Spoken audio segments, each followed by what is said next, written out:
programs are so popular that tens of thousands of students remain on a waiting list. Now I call on Congress to give 1 million American children the same opportunity. Pass the Education Freedom Scholarships and Opportunities Act, he said, because no parent should be forced to send their child to a failing government school. Well, now, if Democrats have their way, children will not have access to schools at all, and that is not acceptable to President Trump. President Trump continues to fight for equal opportunity in our schools by boldly and firmly underscoring the absolute necessity of America's schools to reopen this fall. The data is clear. Sustained school closures hurt students who have fewer resources the most. McKinsey & Co. created these models. I have some graphs for you to estimate the potential impact of school closures, and they found this, quote, how much learning students lose during school closures varies significantly by access to remote learning, the quality of remote instruction, home support, and the degree of engagement. As you can see in this chart, students who experience average quality remote learning progress, but at a slower pace. Students who are getting lower quality remote learning stagnate at current grade levels. And students who are not getting instruction at home lose significant ground, with some students dropping out altogether. As you can see in the three scenarios mapped on this graph, if students return to school in the fall, the disparities are far less than if they return in January of next year or the fall of next year, where disparities in learning are enormous. But school closures affect more than just learning. As the NAACP has pointed out, for students of color at all levels across the country, school closings create problems even more urgent than the interruption of their educations. Schools also serve as a community nexus for food and for housing. Rest assured that President Trump knows more than anyone the importance of opening our schools, which is why he has been the most vocal advocate for reopening. In President Trump's America, make no mistake that he will continue to be the biggest fighter for equal opportunity in our schools and continued access to the American dream for all. And with that, I'll take questions. Thank you, Kayleigh. I'm just curious, after today's Supreme Court rulings, how is President Trump feeling about the two justices that he appointed to the Supreme Court, Neil Gorsuch and Brett Kavanaugh, who ruled against him today? Well, the justices are entitled to their opinion. This is an independent branch of government. But as for the decision, President Trump underscored to me, I was just in the Oval Office with him, that it was Justice Kavanaugh who pointed out in the New York State court case that there was unanimous agreement that this should be remanded to D.C., to the district court, where the president may raise constitutional and legal arguments. That was unanimous agreement. Also, there was a note in the Roberts opinion that the New York State case, basically the grand jury said that they were prohibited from arbitrary fishing expeditions and initiating investigations out of malice or intent to harass. So that language made it pretty clear that this was a win for the president. When you were speaking to the president in the Oval Office, did he have anything to say specifically about Justices Gorsuch or Kavanaugh? We didn't speak specifically about the two justices. Okay, and if I could, one question about the CDC's guidelines. Yesterday, about reopening schools, yesterday the vice president came out and said that he said that the CDC was going to be putting out new guidelines next week in terms of reopening. But the head of the CDC, he was on another network this morning and said that they would not be changing those guidelines. They would just be putting out some additional documents. So can you explain the discrepancy between those two? Yeah, the CDC director noted that there would be additional guidance. The vice president noted that as well. But we're on the same page with Dr. Redfield, who has said, I don't want this guidance to be a reason for schools not to reopen. And he said that these were not meant to be prescriptions. They are guidelines. Ultimately, it's up to state and local governments as to what their guidelines look like. There are 47 states who have issued their own guidelines so far. And I would also note that the CDC recognizes in their guidelines that many of these things that they're recommending are not feasible, which is why they use the words not possible 18 times and not feasible 9 times. We want our schools to reopen. It's imperative for the health and well-being of the child. Yes. Thanks, Kayleigh. You said yesterday that you had asked the president whether he supports the idea of staggered school reopening schedules, where kids go to school on some days, not others. Did you have a chance to talk to him? Yeah, I did endeavor to get with him on that today, but because of the Supreme Court ruling, we didn't quite get to that yet. But it is on my list of things to follow up with him about. And then to follow up, so I'm sorry, it's two different things that the vice president and Dr. Redfield described. One was changing the guidelines, the guidance that was previously released. And what Dr. Redfield discussed this morning was just adding supplemental guidance. Which of those is actually happening? And is the White House, in addition, also planning to release its own guidance? Well, I think Dr. Redfield was noting he doesn't plan to rescind the current guidance that's out there. It will be supplemental guidance, but these are not requirements and not prescriptive. It was the way he characterized the initial guidance, and he said that this guidance should not be used as a reason for schools not to reopen. We all have the same goal here, and it's for schools to reopen because the health of the child absolutely depends on it, and it's imperative, as the presentation I showed, to rectify disparities that we get these schools open. That's right. Is the White House releasing an additional document as well? I have no announcements on that. None in the works, but doesn't mean that it won't happen. Yes. Thank you, Kayleigh. I'll try to barrel through these quickly. Are the president's taxes still under audit, and specifically which years? The president's taxes are still under audit. I don't have years for you. Okay, let me ask you if I can. He could release his taxes at any time. His case went all the way to the Supreme Court. His own nominees ruled against him. Why shouldn't the American public at this point believe that the president has something he's trying to hide? First, let me note something. The taxes are under audit. He said he would release them when they are no longer under audit. The justices did not rule against him. In fact, it was a unanimous opinion saying that this needs to go back to the district court. And they even recognized that the president has an ample arsenal of arguments that he can make. And in fact, I would show that the Vance majority laid out a roadmap for the president. The Vance majority said the president has the right to challenge the subpoena on any grounds permitted by state law, be it bad faith or undue burden or breadth. They went on to say the president can raise subpoena-specific constitutional challenges, and they specifically mention a violation of the Supremacy Clause as one thing that he can raise. So they essentially laid out a roadmap. His justices did not rule against him. So to be clear, okay, fine. I don't dispute anything that you just said. What I'm asking, though, is the president, whatever the court says, the president can release his taxes whenever he likes. So why shouldn't Americans at this point believe that the president isn't trying to hide something in there? The media has been asking this question for 4 years, and for 4 years the president has said the same thing. His taxes are under audit, and when they're no longer under audit, he will release them.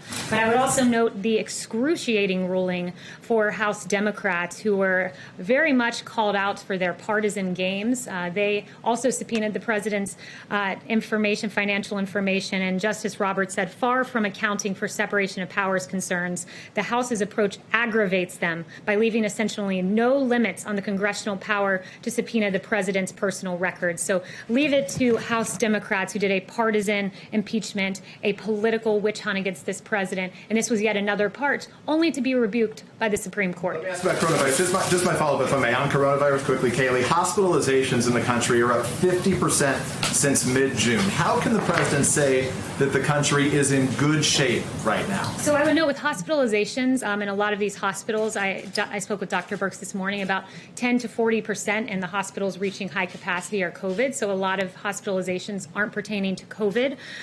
What I would also note, and I'm glad... Hospitalizations is not because of COVID? Well, a lot of it is elective surgeries and other surgeries that have opened up. About 10 to 40% in the hospitals reaching capacity are COVID related. But I'm glad that you asked about COVID, because I do want to take a moment to highlight some of the things that the federal government has done. Can you answer my question first, of why we're in good shape right now with hospitalizations going up, in spite of what you said about elective surgeries? Well, one of the things I would note is the mortality rate, which has had, if you look at the weekend numbers, a tenfold decrease. You could argue an even greater decrease if you compare to some of our highest days. We're seeing the fatality rate in this country come down. That is a very good thing. We grieve when even one life is lost, but I think it's progress as we enter the next phase of this. But are a lot of other people seriously ill, Kayleigh? Thank you, Kayleigh. On the China, so the administration today rolled out some sanctions against high-level Chinese officials over the Uyghur abuses. But can you speak overall what that does to the U.S. relationship with China, and does it jeopardize the Phase 1 deal? Look, I think with regard to, I look at these Magnitsky Act sanctions, and the administration does, not with regard to Phase 1 China deal. These are very serious sanctions that were put in place by this administration to take strong action against the human rights abuses of the Chinese Communist Party. I just want to emphasize and underscore that we sanctioned officials, several of them, the party secretary, his former deputy, and its current party secretary. It's also its former its former party secretary. So that was 3. And today's announcement is the latest in a series of actions by the Trump administration. So it's not just the sanctions that were put in place. There were export controls. The president signed the Uyghur Human Rights Policy Act. So we've taken a very strong stance on the side of human rights and against the atrocities we've seen. And just so the American public knows, some of these atrocities have been forced abortions and sterilizations and really despicable things that have been done. So the message you're communicating to the Chinese is that this issue is separate from the Phase 1 trade agreement. Human rights is a paramount issue. It's very important. We took action. We've crafted a Phase 1 deal. We hope the Chinese government will honor that. Jeff. Thanks, Kayleigh. You mentioned that the court decision today was a win.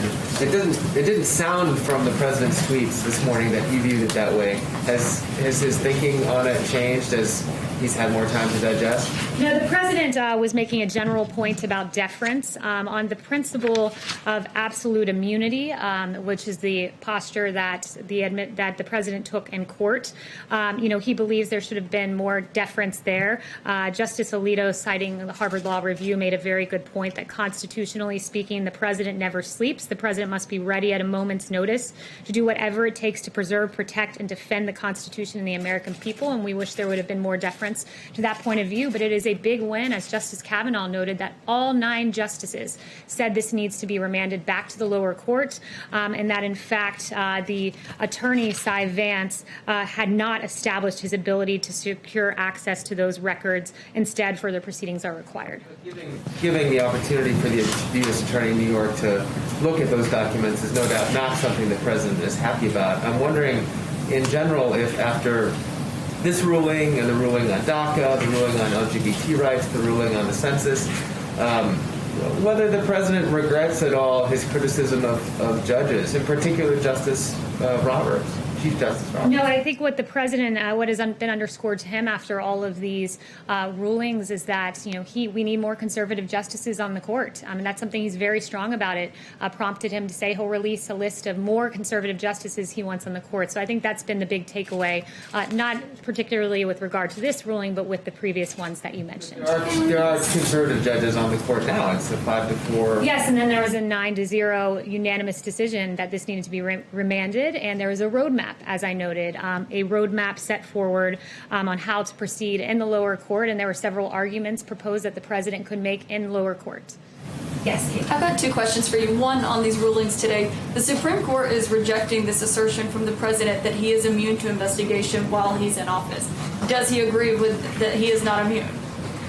Well, where the president stands is he still maintains his initial position, and he agrees with Justice Thomas in the dissent, who said the demands on the president's time and the importance of his tasks are extraordinary, and the office of the president cannot be delegated to subordinates. A subpoena imposes both demands on the president's limited time and a burden, and he went on to describe that position. But so he agrees with the dissent.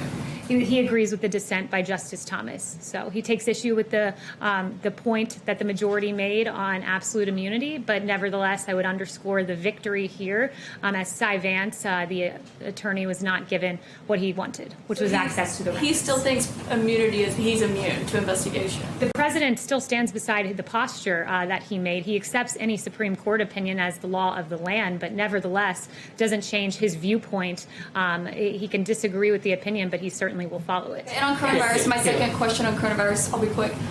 You're saying that you don't want these CDC guidelines to be one-size-fits-all, overly prescriptive about how these schools reopen. So why is the administration making it one-size-fits-all that they all need to reopen fully and at the same time? Because there's a way to safely do it, and there's a lot at stake. I mentioned the 67,000 pediatricians represented by the American Academy of Pediatrics who say it's imperative schools reopen. That was underscored by another 1,500 United Kingdom pediatricians. The costs are high when, your network, CNN, is reporting about child abuse. I mentioned the study yesterday. It was a good piece by CNN that in Massachusetts alone, reports of alleged child abuse dropped almost 55%.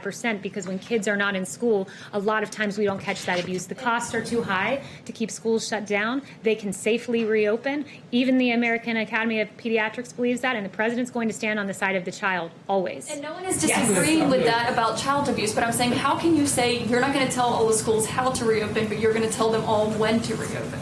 There are 47 guidelines issued by the states. There's local guidelines that have been put in place. This can be done safely. It can be done well. In the American Academy of Pediatrics, I've pointed out a lot of what they've put out their own set of guidelines. There's a number of guidelines floating out there, and we believe there's a way to safely do this, and the child will always come first in this administration. Yes. Thank you, Kayleigh. A logical follow-up to Caitlin's first line of questioning, though, is if the president still believes he has absolute immunity, it makes him sound as though he thinks he's above the law while he's president of the United States, at least. It's almost as if folks don't understand a legal term of art. Absolute immunity is a legal term of art, and I can go and describe that, and maybe I can best describe that by quoting Alexander Hamilton, who was referenced in the Thomas opinion. And Alexander Hamilton really created the posture and the outlook that laid the foundation for the notion of absolute immunity. And it was this: energy in the executive is a leading character in the definition of good government. It is essential to the protection of the community against foreign attacks. It is not less essential to the steady administration of the laws, to the protection of property against those irregular and high-handed combinations which sometimes interrupt the ordinary course of justice, to the security of liberty against the enterprises and assaults of ambition, of faction, and of anarchy. A feeble executive implies a feeble execution of the government. And the point he was making is that the executive is imbued with many constitutional authorities, many responsibilities to protect this nation from threats, foreign and domestic, and he must be able to operate unencumbered. That's where the proposition of absolute immunity comes from, and that is what the administration was defending in court. And we are pleased by the 9-0 opinion to send this back to the lower court, though we're not pleased by the absolute immunity component. Yes. Could you, David, could you expand a little bit on Education Secretary DeVos's comments today about you're not going to cut funding to schools, but to shift funding to families? Do you know what that means? And the second question, unrelated, is does the White House have a comment on the retirement yesterday of Colonel Vindman from the Army? So to your first question, I did not see Secretary DeVos's comments, but as you described them, it leads me to believe that it was a reference to the president's tweet yesterday about changing education funding if schools don't reopen. As I noted yesterday, what this administration's goal is that funding be tied to the child, not to a school district where schools are staying closed. That's our paramount guiding principle. As to what that looks like in action, that will be forthcoming. We're hopeful that all the schools reopen in the nation. That's the goal. And we are hopeful for more education funding in phase 4, as I noted. And with Colonel Vindman, I'm not going to focus or comment on a former junior employee. I know the White House has not spoken to him since he left, and I would refer you for further to the Army. Is there any pressure from the White House for him to retire? Yes. Kayleigh, picking up on the coronavirus questions in schools, though, North Carolina, for instance, has seen a record high number of coronavirus-related hospitalizations, more than 1,000 today, and that's a 5-day rising count for those hospitalizations. So it's the White House's position that schools in North Carolina and hard-hit areas by coronavirus should absolutely reopen next month? It is our opinion that schools should reopen. I'd refer you to Dr. Redfield, who said yesterday, head of CDC, this virus has a very limited effect on kids. He went on to say, unlike the flu, kids are not driving the transmission cycle. He's in agreement with Dr. Scott Atlas, a former chief of neuroradiology at Stanford, who said children under 18 have virtually zero risk of death from COVID, virtually zero risk of serious illness, which was also underscored by Yale School of Public Health Professor Albert Coe. The bottom line is that the impacts of COVID-19 on children is minimal or very low compared to other age groups. But you know what is at risk for children is people not reporting child abuse, is these very serious consequences that are at play in the educational disparity I noted when kids stay home from school. Dr. Bergs also said yesterday, however, that there wasn't enough data on how this affects children because they weren't originally testing children at the same rate as adults. But to the point about places like, again, North Carolina, where they have been hard hit, you think that they should absolutely reopen next month? We believe that they should absolutely reopen the schools in this country, that kids are at very low risk. And I would also quote to you the American Academy of Pediatrics. I would venture to say those 67,000 pediatricians care very deeply about the children that they treat.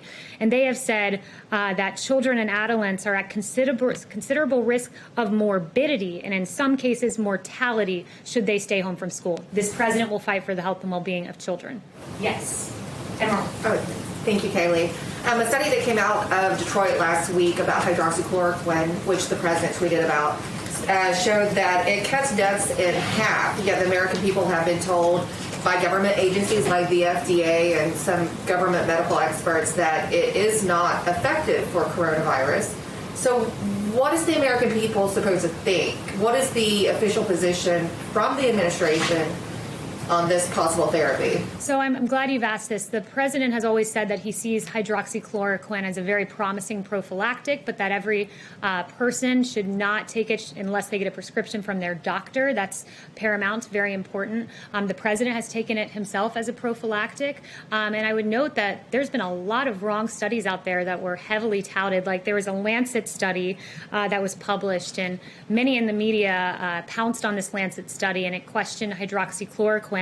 And you had folks like NBC's Glenn Kirshner saying the president should resign over the Lancet study questioning hydroxychloroquine, and CNN spent over 90 minutes heralding the study that's now debunked, that has been detracted. But what we have found, though the Lancet study has been retracted, we have seen a Henry Ford Health System study, and that Henry Ford Health System study showed that it is very promising, leading CNN to now tweet a surprising new study found that the controversial anti-malarial drug hydroxychloroquine helped COVID-19 patients better survive in hospitals. And the CEO of Henry Ford Medical Group said it's important to note that in the right settings, this potentially could be a lifesaver for patients. So our position is where we always were, where the president was weeks and weeks before the study ever came out, that this was a promising drug, but it should only be taken in consultation with your doctor. So is the FDA going to reauthorize it for emergency use? I would refer you to the FDA on that. Okay, one more, if I may, on a follow-up to what the president talked about a few weeks ago regarding Antifa, saying that his administration planned to designate it as a terrorist organization. We haven't really heard anything else about that. Is that still the plan, or when is that happening? So that was the Department of Justice saying that they will prosecute these cases as domestic terrorist cases. So I'd refer you to the DOJ as to how that's working operationally, but the DOJ has arrested many individuals, including 7 out in Portland, Oregon, for a variety of offenses, including attacks on law enforcement. So we're working hard to ensure that Antifa does not dominate the streets. This administration stands against that kind of lawlessness. Does they think they should still be designated a terrorist organization? The president stands by what he said. Yes. Chanel. Thank you, Kayleigh. One question on Cyrus Vance, the New York DA who was demanding Trump's taxes. Vance has a troubling history of protecting predators and attacking Republicans. Case in point for non-New Yorkers, in 2011, he worked to reduce Epstein's sexual predator status. In 2015, NYPD had audio evidence of Weinstein admitting rape, and Vance's office refused to prosecute. All this while attacking President Trump's family and their enterprises. Given this history, what is President Trump's views of Vance from both a personal standpoint and a political standpoint? Is this Vance is he just politically abusing the court system? What is Trump's views on him? Yeah, you raised some very good points about the partisan attorney in Manhattan. Justice Alito said this in his opinion. It really stood out to me. He said, as for the potential use of subpoenas to harass, we need not exhibit a naivete from which ordinary citizens are free. As we have recognized a president is an easily identifiable target, there are more than 2,300 local prosecutors and district attorneys in the country. Many local prosecutors are elected, and many prosecutors have ambitions for higher elected office. Bring in Cy Vance, a Democrat, someone who Justice Thomas pointed out something very interesting. Justice Thomas noted that the district attorney for the County of New York, Cyrus Vance, served a subpoena on the president's personal accounting firm that, quote, was nearly identical to a subpoena issued by a congressional committee requesting nearly 10 years of the president's financial records. So the partisan attorney, the Democrat from New York, is aiding and abetting the Democrats, the lawless Democrats like Nancy Pelosi, who have pursued this president with bogus charges of collusion, with bogus charges in the impeachment inquiry, and are now pursuing this only to be rebuked by the Supreme Court and assisted by Cy Vance. For non-lawyers, is there legal recourse against overly political DAs out here, or is this just a war on a different I'd have to, this was an individual who was elected at the state level, so I guess the recourse would be the ballot box. But I would also note, just on that point, that you have President Obama and Vice President Biden, who were caught spying on the Trump campaign, the opposition party. You had former Vice President Biden in the Oval Office just before the inauguration talking about the Logan Act. And later, the Logan Act was weaponized and used against Lieutenant General Michael Flynn in a way that was so unfair and a grave miscarriage of justice. But you have Obama and Biden who get away with this, but yet we need to go investigate President Trump. It really is quite nonsensical.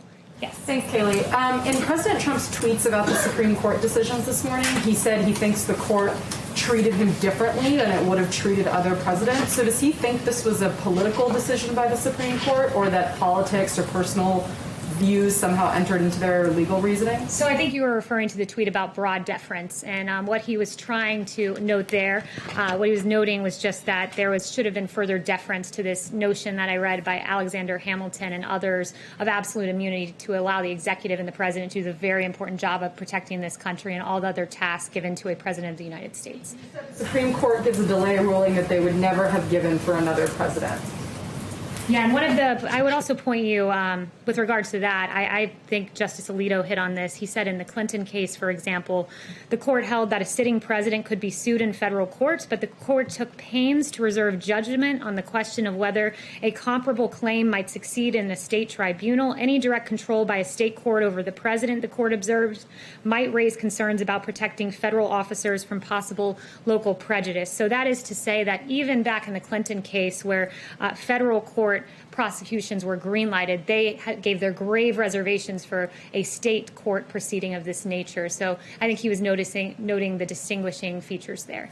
Yes. I'd like to ask a clarifying question from something that was said earlier. The president, you said, would like to see more conservative justices. Is he comfortable with the number of 9 justices? There's nothing in the law that says he has to only have 9. Would he consider appointing more? So the president has never mentioned adding other justices, but the Democrat Party has as a way to get around, I guess, the rulings they don't like. I have a question about the unemployment numbers from today. 1.3 million additional claims in the last week. A bit of a slowing down of that recovery. Are you at all concerned that the numbers continue to be so high, still almost 4 months into continued unemployment claims? So I would note that the numbers fell 100,000. This was the 14th consecutive weekly decline that we've seen. And from its peak in late March, initial claims are down 5.6 million.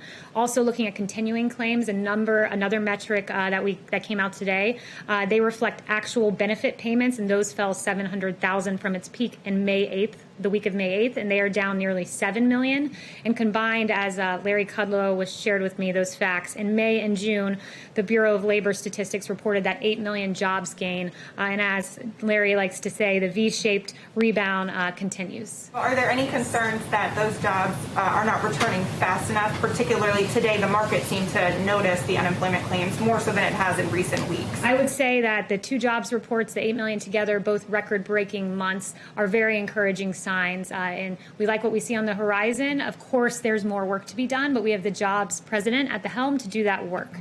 David.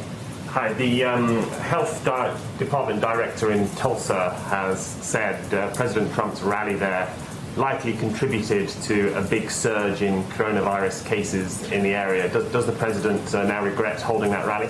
So we have not seen data to reflect that, and no, we don't regret holding the rally. Yes. Can I ask about the visit yesterday by the Mexican president? Can you tell us if President Trump discussed the issue of funding for the wall with the president, and if not, is that now a dead issue for the president? It didn't come up in the discussions that I was a part of, but I'm grateful that you bring up the wall, which is being built at accelerated pace, more than 500 miles by the end of the year. And we really appreciate the help of the Mexican government and securing the border with the troops that they've provided. Does the president contend that the Mexican government may still contribute, directly to fund? So, again, I'm not aware of their other discussions they may have had, but what I would note is the USMCA, that Mexico is a big part in making happen, is bringing tons and tons and tons of money and revenue into the United States, and we're very grateful for that. Yes. Well, thank you, Kayleigh. 2 quick questions. First of all, given United Airlines' recent announcement that they might have to furlough some 36,000 workers, Does the president support extending the aid that was already given to the airlines further? And second, on vaccines, does the president have any views on whether or not K through 12 students should be mandated to get vaccinated against COVID-19 once a vaccine is safe and effective? So I haven't talked to him either about that point specifically on vaccinations or the airline extension, but I can circle back. Yes. And so one thing, I think I got to everyone. So just one last note I want to leave everyone with, because I do think it's a very important point, is just that there was a Rasmussen poll that came out recently that showed 64% of Americans are concerned about the growing criticism of America's police and that it will lead to a shortage of police officers and reduced public safety. And of all of the demographics polled, Black Americans fear most for public safety, with 67% acknowledging their concern for this. And this is why President Trump has taken action, calling strongly for law and order and peace in our streets, and he's set the tone at the top for mayors and governors. Additionally, we've had the hundreds of federal arrests, the executive order that's enhanced our police departments, and Operation Legend, which I announced yesterday from the Justice Department, in honor of Legend Talaferro, a 4-year-old boy who was tragically killed in his sleep in Kansas City. And as we head into the weekend, this is our last press briefing of the week, and so I just wanted to make a plea for peace in our streets because far too many children have been lost. It's important to know their names. It's important to see their faces. And may we all hold in our prayer and keep close to our hearts the families of Natalia Wallace, who was 7, Makai James, who was 10, Vernado Jones Jr., who was 14, Sincere Gaston, who was 1, Lena Nunez, who was 10, Amaria Jones, who was 13, Devon McNeil, who was 11, and Sequoia Turner down in Atlanta, who was 8. Let's make sure we have peace in our streets this weekend and hold these families in our prayers. Thank you.